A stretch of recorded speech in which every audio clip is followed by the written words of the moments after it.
Well, hello and welcome to Write on Web.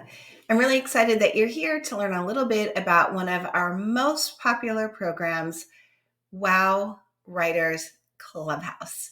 This is a program that we offer twice a year.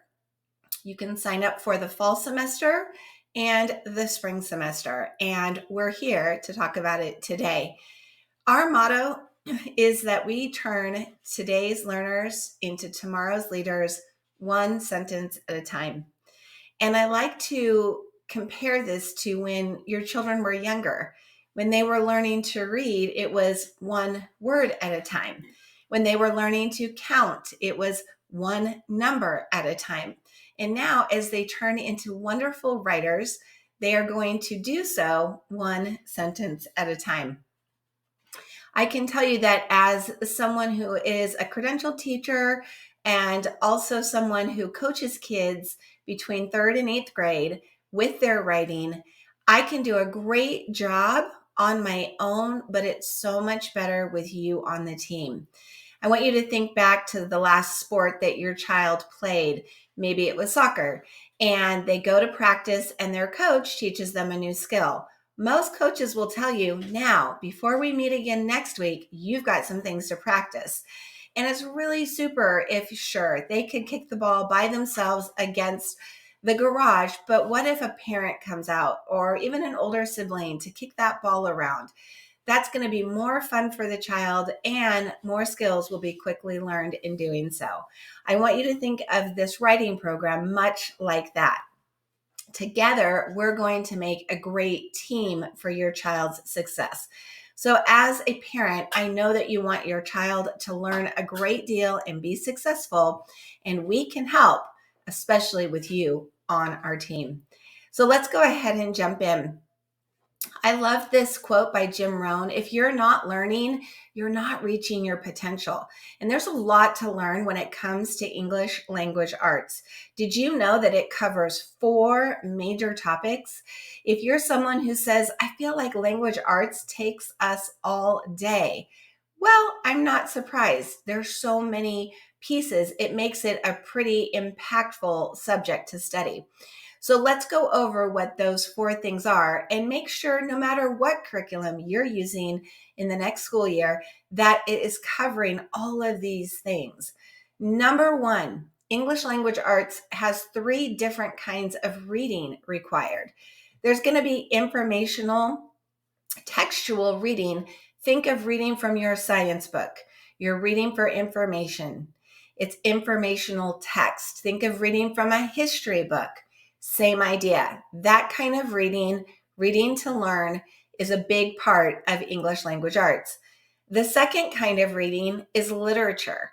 So this would be like a novel unit, not a book that a child just reads on their own as a chapter book. No, a literature unit is probably a book maybe a little bit above their reading level that you're going to read together with your child and go deeper. You're going to talk about theme and story plot and sensory description and dialogue and figurative language. You're going to teach how stories entertain. The third kind of reading is the independent reading, and that can be anything from comic books to a chapter book that's either a little below their grade level so they can read it independently or at their grade level. It's anything that they would enjoy reading independently. Fiction, nonfiction, all of that. Now, these 3 kinds of reading should be happening every day. The second thing that should be happening is writing. Writing is a big component of ELA, English Language Arts. And there are 3 kinds of writing that our children must learn to do to be prepared for higher future academic success, sure, but also professional success. And those 3 styles are persuasive, expository, and narrative. Persuasive writing teaches how to give a strong opinion with evidence. Expository teaches a child how to be informative, and a narrative teaches a child how to tell an entertaining story. Now, the third part of ELA, shouldn't be surprising, is English language conventions, meaning learning English. Learning the parts of speech, learning what's a noun and a verb and an adjective and an adverb and the article of a sentence. What are prepositions and what do they do? As well as grammar and spelling practice, mechanics and punctuation too, how we set up our sentences. The last part of ELA is speaking and listening skills. To be good at any language, we must speak the language and listen to the language and converse with others. So this part's really important. And this is when students will participate and collaborate with their peers, and they practice both as a listener and as a speaker how to communicate effectively. All of that makes up English language arts. It's a lot, I know. But here's what I'm really happy to tell you. We do a lot of this for you, alongside you.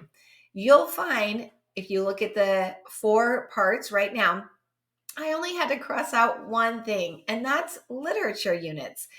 During the WOW Writers Clubhouse, while your child will be reading informational text, and there'll be some independent reading as they read and reread their work, we do not do literature units. However, in the summer we do, but that's a whole different program. And if you're interested in summer book clubs, come on over and check that out. The thing that we really focus though on is number 2, the writing. You will get 1 month's assignment for a persuasive, 1 month of work to study expository and write one of those kinds of essays, and thirdly, the narrative. We spend 1 month, 4 weeks on each of those. If you need a little more time, that's totally fine. We just set it all up to always be 4 weeks. Now, we also will be, because we read your child's work, talking about parts of speech, grammar, spelling, mechanics, and punctuation. They will not be directed lessons. It will all be based on the needs of your young writer. If we notice that your child doesn't know how to properly use dialogue and quotation marks and taglines and where do the commas go, obviously that would be the lesson that they would be getting. So we work in all of that area as well. And then the 4th part, the speaking and listening, that's my favorite part, because we have live classes every week where students come and share what it is they're writing with other people, with their peers, and always with the teacher there present as well. So lots of good stuff happening in this program. Now, inside the program, I want to make sure everybody understands there are 2 kinds of learning that are happening. There's passive learning and there's active learning. Now, if you're not familiar with these, let me give you a quick example. Passive learning is when you receive information. Maybe a person is listening to how something is done, or they're reading something, or maybe they're even watching a video. They also could even ask questions for clarification. Now, I'll use jump rope as an example. If you'd never touched a jump rope before, and I told you I was going to teach you how, and I even showed you a video and said, here's how you stand, here's how you hold the jump rope. You're going to twirl it over your head. You're going to jump. It's going to go under, and you're going to repeat this motion. Now, do you know how to jump rope? Well, you have a gist. You have an idea of how to do it. You have passively learned. And passive learning is important and critical. Otherwise, you might just see a jump rope on the ground and have no idea what it's used for. What is its purpose? So passive learning is very important, but it's not nearly as important as active learning. Active learning is getting a jump rope in your hands, finding a space where you can practice, trying it, failing, watching again, trying again, having a little success, failing again, succeeding some more. It's a process, and it takes time and practice and determination. Now, our writing program is so similar. It has both the passive and the active pieces of learning embedded. The passive learning will be learning what is a persuasive style of essay, what is expository, what is narrative, learning what is a prompt and how do you answer the question within a prompt. What is a hook? What is a thesis? How do you take your notes and turn them into outlines? We have lots of videos for students to watch, and watching them is the first part of becoming an active learner. But then it's using our provided materials, our calendars and our graphic organizers to actually read the articles we give you, actually take notes, actually move that information into an outline, actually writing or typing, right? This is the active learning process, and then sharing it with your peers. That all takes more time and practice and determination. And we're here to help you succeed in all of that. Active learning in WOW Writers Clubhouse is going to look a lot like this. Notice all the different parts and pieces that you get. Now, to just look at them is passive, but when you actually read the article, take the notes, create the outline, and write your rough draft, actually applying what it is that you learned, now you are becoming an active learner. And that is what we strive to make sure happens. You do get a calendar for every lesson. So there are 3 courses, as I mentioned earlier. There will be a persuasive course, an expository course, and a narrative course. And each of those comes with its own calendar. It looks similar to this one that you see on the screen right now. And you'll see we break every assignment into 4 weeks. Week 1 is presentation week. We're going to present the information. Nobody's writing an essay in week 1. You're learning about the style. You're starting to refer information. You are creating notes, and you may even start your outline, but you first get to decide what level will you write. We have 3 levels provided in each assignment. You can either write a level 1, which is a single paragraph, a level 2, which is 3 paragraphs with a introduction, a body, and a conclusion, or a level 3, which is 4 to 6 paragraphs. Those center paragraphs are just additional body paragraphs. Every month you can change your level, and that makes it really easy for you to use this with multiple kids in your family. You may have a 3rd grader who wants to start at a level 1 and a 6th grader who wants to start at a level 2. Perfectly fine. What's really nice is the levels are not determined by your age or your grade. It's more on your experience with writing. So if you're a new writer, go easy. It'll be so much more successful and so much more fun. Give us time. We'll get you up to that level 3. The second week is called production week.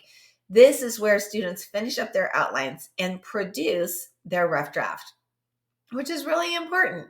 We've got to make sure that they have time to understand how to do that. We always show a teacher example to make sure that they know exactly what it should look like. At the end of production week, they should have their rough draft ready, but we want 1 more week to help them polish and shine. In polishing week, week 3, we like to make sure that they know to edit and revise their work. They get their eyeballs on their essays so many times that every time it gets a little bit better. And every month it gets a little bit easier. At the end of the 3rd week, we ask them to please submit their work. And this is the fun part. We get to read it, and we give them so much positivity and encouragement because it's kind of a big deal that they made it to this point. Of course, we'll always give suggestions and corrections and things of that nature. The final week is publishing week, and that's when students jump back online with us and share a favorite part of what they wrote with their peers. They take a lot of pride in having done a great job, and they feel really confident by the time they get to that part and are happy to share. Now, just like the jump rope analogy, I want you to see that this calendar in and of itself is passive learning. You can look at that and be like, wow, that's great. Everything's laid out for us. But unless you get in and start doing the work, nothing's going to happen. So that part's really important.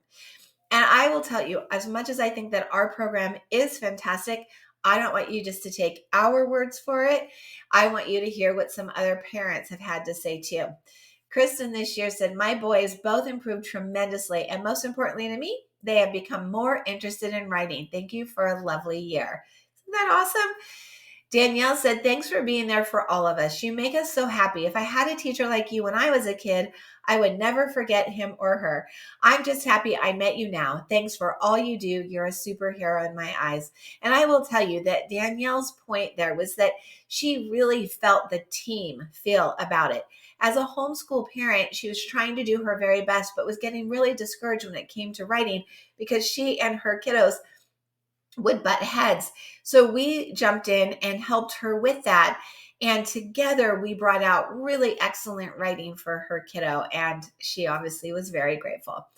The last 2 you'll see are actually from students. Nathan said, thank you for being my teacher. And I hope you stay my teacher until I'm done with college. I can't imagine a better compliment than that. I love your teaching, and thank you for letting me be in your class for this long, and thank you for everything you've done. And that's the really beautiful thing too. I had Nathan for years and not all the way to college.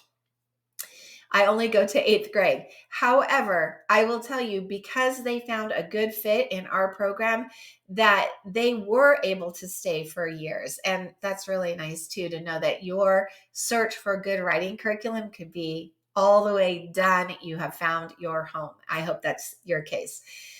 Calais said this: "Thank you for making writing so much fun.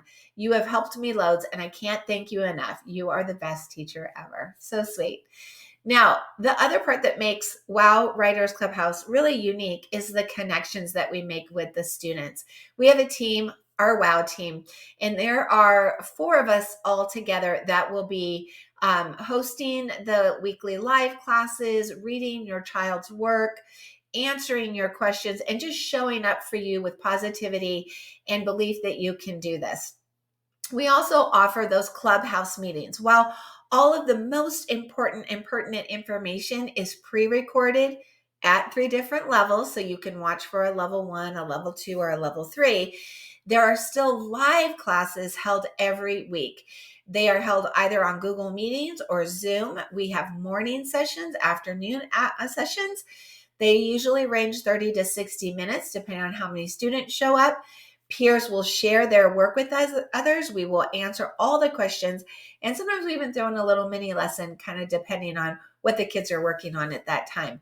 So we encourage students, come to at least one live clubhouse meeting every week. It's a great way for us to all get to know one another. Finally, we have an online space. It is private. This is not a public space. This is a private space. And it's called the Wow Community Circle. And this online space is fantastic, especially if you're somebody who has a child who would love to be socially online with their peers, but you would really like that to have some boundaries around it. That's what the community circle is. We have our kids join into that space with your permission. Of course, you're welcome to join and be part of that community as well. And this is where students will share their final pieces. They can ask questions of each other. Kids will get in there even on the weekend and talk to each other, which is really great. You'll see sometimes they'll ask, "Hey, I have 2 ideas for a hook. Which hook do you like better?" And they'll just poll the students just to get some feedback. Or if they read somebody else's work that was posted, they'll say something like, "Your mystery is amazing." But they talk about other things too, like, "We just got chickens and I'm learning a new song on my guitar." They have a really great time in there. And the good thing is we do have a community manager who is in there every day, even in the weekends, and making sure that conversations are age appropriate. We keep in mind our youngest students could be 3rd grade. So that could be 7 or 8 years old. So if it's not something that we would share with a 7 or 8-year-old, it doesn't get in the community circle. Yes, some kids think we're pretty strict, but I think that's our job. So that's another fun part of our program. Now, the other thing, let's go to the next slide here. Oh, that's all 3 of those. I want you to remember how important it is to celebrate. So again, I hope you choose our program, but even if you don't choose our program, whatever program you do find that you love, promise me you're going to remember to make a win out of all the little victories that your child experiences, because success is a series of small victories. When we say to the students, we get their essay and we're like, "Wow, this is amazing. Look how hard you worked. We're really proud of you." That is a win for their brain, and our brains love a win. So it is an important thing. And there's so many things that you can do, whether it's just accolades that are verbal, or whether it's a quick note that we might send in an email, or announcing it to a whole class. There are so many things, and we're really big on celebrating those wins. So something that you might want to look into. Now, I will finish up here with a quick little Q&A. The 3 most common questions we get is, 1, is this a writing program my child can do independently? Hey, I get it. Sometimes you just want to say, I want to send my child to a class and let that teacher take care of that. In a lot of instances, that might work. Go to an art class, take a science class, and there's nothing that you need to do outside of that class. But writing is not that case. Writing is something that needs to happen on a regular basis, and this is not meant to be just for your child to do independently. We're a team.